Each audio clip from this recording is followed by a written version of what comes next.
It's been nearly 2 years since NADIYA SAVCHENKO, the first female military pilot in post-Soviet Ukraine and Iraq war veteran, was abducted from Ukrainian territory by pro-Russian separatists and smuggled across the border to Russia, where she faces false charges and illegal imprisonment.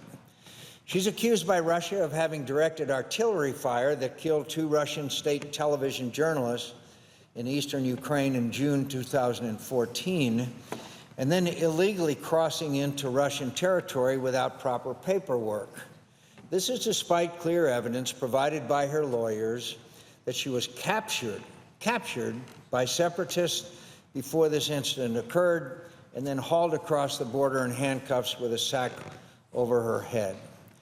Following her capture, NADIYA has reportedly endured interrogation, solitary confinement, was subjected to a psychiatric evaluation at the infamous Russian SAVCHENKO Institute, where Soviet authorities were once known to torture political dissidents.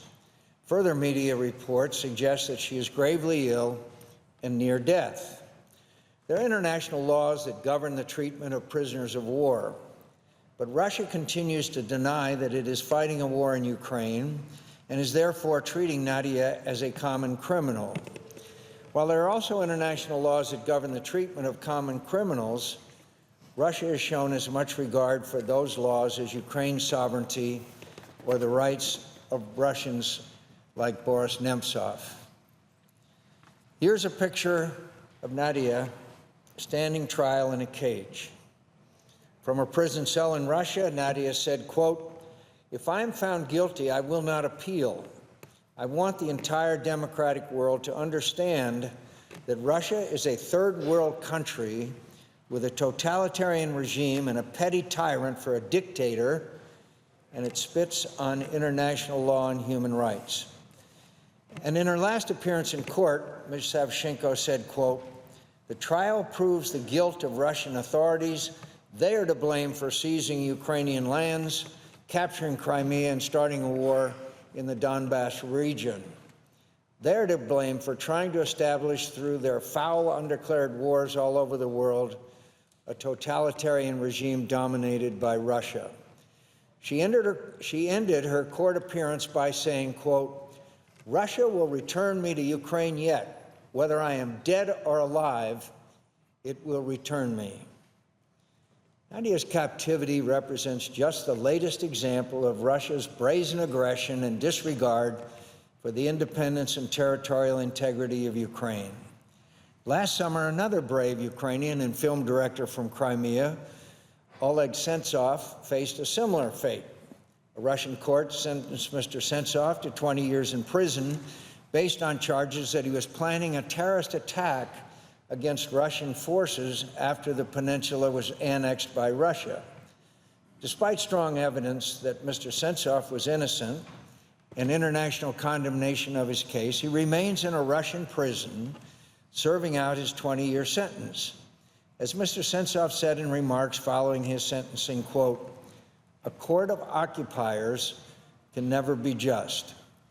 NADIYA is just one of President Putin's countless victims, and her show trial, a throwback to the Stalinist Soviet era, is intended not to establish innocence or guilt, but to punish dissent, evoke fear, and remind citizens of what happens to people who dare defy the former KGB officer Vladimir Putin.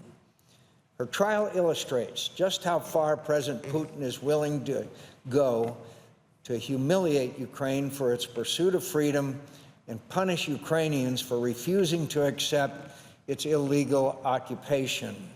And it's just one more way that Putin is trying to bully free peoples and free nations into submission. He's sending the message that anyone who dares to challenge him will end up in a cage just like her, or worse. But Putin's efforts are failing. The Ukrainian people have shown that they will not be intimidated, they will not be silenced, and they will not give in to fear. They have shown that they will continue to fight for a free and democratic future for Ukraine, with or without international support they need and deserves. And one of the more shameful chapters in American history will be the fact that we still refuse to give the Ukrainians defensive weapons with which to defend themselves. This president has made a lot of grievous errors, but it's outrageous as we've watched Ukrainians slaughtered by Russian tanks, and we won't even give them the weapons to defend themselves. The Ukrainian government has urged Moscow to release NADIYA in accordance with the Minsk II agreement that provides for the release of all illegally held persons. International leaders have echoed this call, but her illegal imprisonment continues. It's time to move past meaningless condemnations and expressions of concern and respond to Putin's shameful and blatant breach of international law by sanctioning, I emphasize sanctioning, those responsible for the kidnapping and illegal and unjust imprisonment of Ms. SAVCHENKO, as well as officials involved in the fabrication of false charges against her. A clear message must be sent to Moscow. Release NADIYA or face sanctions. Release her or face sanctions. The United States has a critical role to play in the preservation of freedom and democracy throughout the world, and it is a role that we suppress at our own peril. I know this is not a popular cause in the United States right now, but nothing will relieve us of the responsibility to stand up for those whose fundamental human rights are being violated and defend the values that America and our allies have sacrificed so much to preserve. How we respond to each and every attempt by Putin to suppress democracy and freedom will have far-reaching repercussions. The United States and the entire international community must respond to this latest outrage in a way that demonstrates the inevitability of the values which NADIYA so clearly represents. NADIYA's fight, and that of all Ukrainians who rose up peacefully against tyranny in their quest for freedom, must also be the world's fight. We must continue to show Putin that he cannot halt the march to freedom and democracy.